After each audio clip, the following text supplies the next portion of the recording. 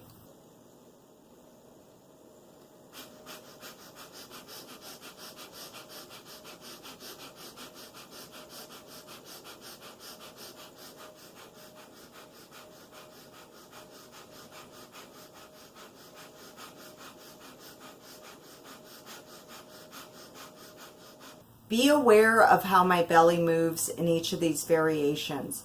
It's pretty similar. There's a couple differences. So one of the main ones is that you will become less fatigued with the first one than the second one, less chance of becoming lightheaded. The other difference is for those of you who really want to use this to work the abs, on the forced exhalation, you will feel your lower belly, your belly button moving closer to the spine. When I am tightening my abs, that is my main focus. I'm aware of where the spine is, and I'm tuning into those abdominal muscles, and I'm thinking of the belly moving closer and closer and closer to the spine. Sometimes they say, have your belly move towards the spine as though it were going to give it a little kiss. In breath of fire, there is tendency to round the back with each attempt, with each exhalation. So sometimes you might find yourself that you're coming upright with the inhale, and with the exhale, you're rounding. It is okay to have a little bit of movement like that. It is natural, but you don't want it to be exaggerated. So think of your spine as a little bit upright and be mindful of that. As the name Breath of Fire implies, this is a warming exercise. So it is a great one to do on cold days, but also, as the saying goes, light a fire under your ass, to get you going. Breath of fire can really wake you up, get you invigorated for your day. So breath of fire could be a good one to do first thing in the morning to really wake you up. Perhaps if you're working on cutting down on caffeine, you could start your morning with that and then check in about your need or not for caffeine. I recommend maybe practicing this for about 30 seconds at a time to start with. So either use a timer on your phone or have a clock or a watch with the second hand to watch so that you know approximately how much time has passed. Like I indicated at the beginning of the video, these exercises can help you in getting in touch with your abs and starting to strengthen them. One of the biggest reasons for doing that is to protect your back. If you have regular back pain, there is a good chance that you also have weak abdominals. And so as you're working on building the strength in the abdominals, plus you're working on your yoga alignment exercises of the back and elongation exercises of the back, you're going to overall feel improvement in your back. Thank you guys for joining me for this episode of Yoga Break It Down. Remember to hit that subscribe button, add this to your watch later list, and share this video with your friends. Remember that everybody needs yoga. So that means Tina Fey needs yoga, Walmart greeters need yoga, billboard changers need yoga, and you especially, baby, you need some yoga too. So I hope you join me next time on Yoga Break It Down. Bye-bye.